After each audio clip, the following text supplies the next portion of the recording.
Nikola Jokić claims his third MVP award. Shaq, your thoughts? I don't like to rain on people's parade, but I'm not happy with this one. Congratulations to Joker, you are the best big man in the league. What if I told you the quiet Serbian giant who avoids the spotlight could have shattered Michael Jordan's flawless final run? And what if the most physically dominant force the NBA has ever seen might struggle to collect even 2 rings in today's game? This single swap turns everything you think you know about basketball history on its head. Welcome to the most chaotic NBA reality shift imaginable, the ultimate era swap. We drop Nikola Jokić into 1992 Orlando with the Magic, while Shaq is launched into 2015 Denver with the Nuggets. Same talent, same career timelines, totally different basketball worlds. When this experiment is over, your definition of greatness might not just change, it might completely flip. I felt I was robbed 2 or 3 times, right? And I played my ass off, stat stuffer, won championships those years. But again, no disrespect to Joker, but me personally, I would have gave it to Shaq. And yeah, it shocks everyone, because the moment you flip eras, the definition of dominance changes fast. So lock in. It's June 1992. The Orlando Magic are on the clock with the #1 pick, but instead of selecting Shaquille O'Neal, they somehow walk away with a soft-spoken Serbian kid named Nikola Jokić, a 6 feet 11 inches center who looks nothing like a franchise savior. Scouts are baffled. They say he can't jump, can't defend, and doesn't intimidate anyone. No muscles, no swagger, no fear factor. But Magic GM Pat Williams sees what no one else does. This kid reads the floor like a chess grandmaster, firing passes no one even thinks to attempt, let alone complete. The league laughs, until year 1 begins. Is not top 20 all time. Yeah. Are you walking that back or are you doubling down? I'm doubling down. Top 30 all time? Yeah, for sure. What's missing from top 20 all time with him? For the last 5 years, there's been no big men. If you go down the West, there's been none. He's been playing against Zubac and Joel Embiid twice a season. The landscape of basketball has changed. 1992 to 1993 hits different. Jokić gets battered every night, body-to-body wars with Ewing, Hakeem, and David Robinson. No space, no mercy. Hand checks everywhere. Elbows, forearms, and hard fouls that never get reviewed. Nothing's a flagrant back then. And still, he puts up 12 points, 7 boards, and 6 assists as a center, numbers that don't even make sense for the era. Fans have never seen a big man play like this.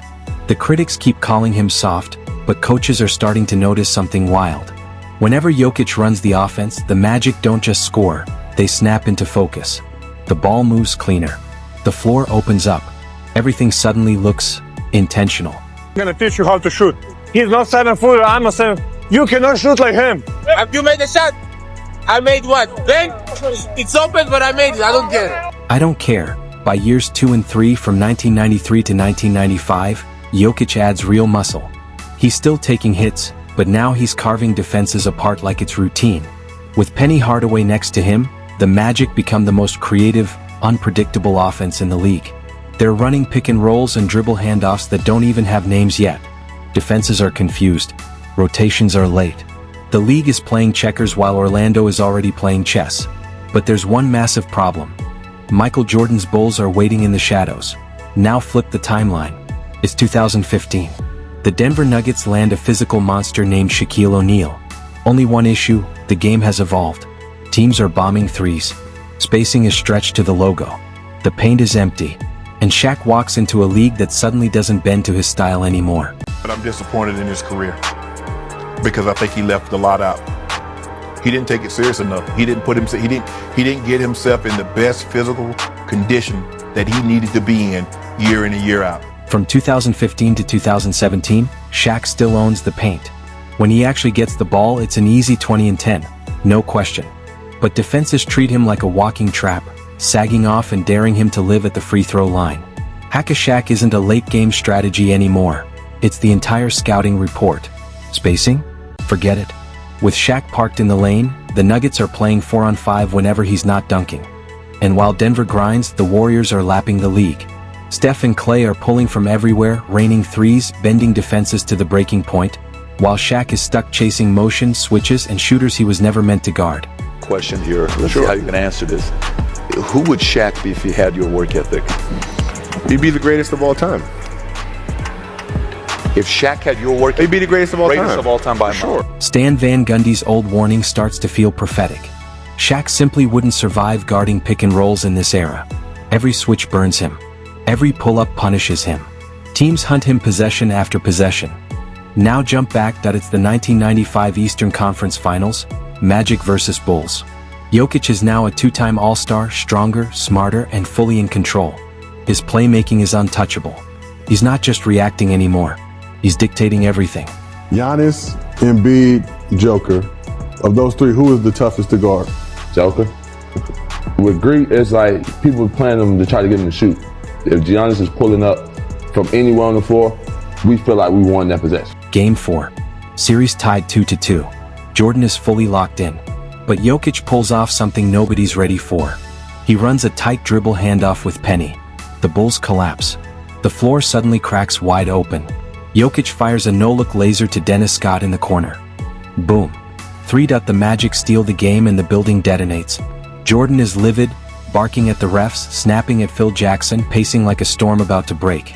One question hangs in the air. How do you stop a 7-footer who sees the game like Magic Johnson? Chicago survives in 7. But Jokic drags MJ to the edge of the cliff. The perfect final streak almost dies right there. And watching it all unfold, Jerry West sees the future instantly. Bro, if you get 7 dribbles in the NBA in the post, you're supposed to score the ball, bro. He's getting 7, 9, sometimes 7, 8, 9 straight dribbles where he's push 2, 3, 4, 5. Like, come on, man. Nah, that's, Lord, let me tell y'all something, man. In real life, this is what you do on the playground, bro. You don't get 7 dribbles in the post. Jerry West pulls the trigger. He trades for Jokic and pairs him with a 17-year-old rookie named Kobe Bryant. And this is where the timeline completely breaks. Phil Jackson arrives in 1999, ready to install the triangle. But it doesn't take long for him to realize something insane. Jokic is the triangle. He doesn't need the system bends around him. Every read, every cut, every pass happens naturally. Kobe once said if Shaq had his work ethic, they would have won 12 rings and rewritten history. But Jokic? He's already in the gym before Kobe. Film at 6 a.m. conditioning sessions nobody sees. Reps without cameras. Kobe is stunned, but instead of clashing they lock in. No ego war. No power struggle. Just obsession meeting obsession. Jokic gets humbled early. Prime Hakeem schools him in '94. Teaches him angles, patience, footwork. But by 1999, teamed with Kobe, he's tearing through the Spurs. Tim Duncan can't keep up with the pace. Jokic is running dribble handoffs, split actions, backdoor reads, while Duncan is forced to chase, rotate, recover over and over. Meanwhile, Shaq is drowning in the modern era. He's dealing with Draymond, Bam, Giannis, all in open space. Constant movement. Endless switches. The 2018 Rockets go full small ball and literally run him off the floor. Harden gets switched onto Shaq 30 feet from the rim, and suddenly it's barbecue chicken. Shaq maybe sneaks one ring with a stacked 2020 roster. But Steph and KD's Warriors completely erase his style. The spacing is ruthless. The pace is unforgiving. Jump to the 2000 finals. Jokic and Kobe versus the Pacers. And everything flips again. Jokic drops 28, 15, and 12, the first finals triple-double since Magic Johnson. In his very first finals appearance (BY 2001), he's finals MVP. The Lakers tear through the playoffs like it's nothing. People start whispering that he's breaking basketball itself. Then comes the 2002 Kings series. Game 7. Jokic goes nuclear, 35, 18, and 10. The Lakers walk out winners. All the conspiracy talk disappears real quick. Numbers don't lie. Here's the part nobody talks about. The Kobe-Shaq beef never happens. Kobe once admitted it drove him insane that Shaq didn't push himself harder. With Jokic, there's no babysitting. His conditioning is elite. His IQ is unreal. His work ethic matches Kobe's intensity beat for beat. They don't clash. They sync. 5 titles. Maybe 6. No trade drama. No broken dynasty. The run never collapses because Jokic's game ages like vintage gold. By contrast, Shaq's modern-era career grinds down fast. By 2022, he's 38, worn down, bouncing between teams. Phoenix doesn't work. Cleveland hurts him. Boston can't save him. He retires with maybe 2 or 3 rings and 1 MVP. Even Kobe said it himself. Shaq could have been the greatest ever if his work ethic matched his talent. But in the three-point era, Shaq's weaknesses get exposed nightly. Social media roasts the free throws, clips the slow rotations, breaks down every missed switch. Meanwhile, in 2010, Jokic is 35 and still giving teams 20, 12, and 8 on absurd efficiency. He doesn't rely on athleticism. It's all skill, angles, and timing. If he gets you in the post, it's over. By 2009, he's sitting on 6 rings for MVPs, 0 scandals, 0 drama. LeBron is the one chasing him. Critics still complain, he can't guard anyone. Fair. Drop Jokic into 1995 against Hakeem, Ewing, and Robinson, and early on, he's getting cooked. Shaq overwhelms him one-on-one. No debate. But here's the flip. Jokic's offense wears them down. He drags them into space, forces endless pick and rolls, makes them rotate nonstop. By the fourth quarter, Hakeem is breathing heavy while Jokic is still conducting the offense like a maestro. Shaq terrified the paint in the 90s. But in 2018, Steph drags him to the perimeter. Harden blows by him. Small ball stretches him until he's lost in space. Even the 2004 Pistons exposed his mobility limits. Shaq himself admitted the Lakers could have won if Kobe had gotten the ball more. Now imagine Shaq trying to survive the 2017 Warriors motion offense. Back cuts, screens, handoffs everywhere. That's a nightmare. In the early 2000s media world, Jokic probably stays underrated. No trash talk, no commercials, no loud TV presence. But Phil Jackson is praising him like he cracked basketball source code. Shaq thrives early in today's social media era. The memes, the highlights, the personality. But eventually analytics turn ruthless. Playoff efficiency, free throws, defensive impact.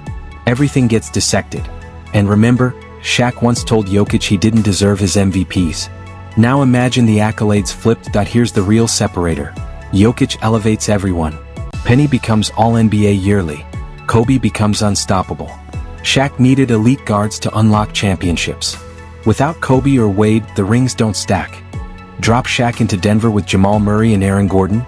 Does he elevate them the same way? Does he turn MPJ into a consistent scorer? No. Shaq needs touches.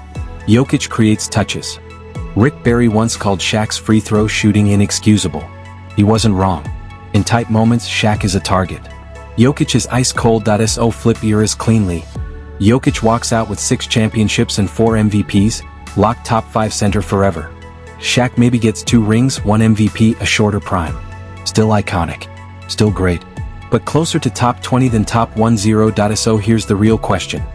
Would you rather take Jokic's decade-long dominance built on skill and efficiency, or Shaq's 5-year peak as the most unstoppable force the paint has ever seen? Drop your answer in the comments. And if this twisted your basketball brain even a little, hit that like button anyway. See you next time.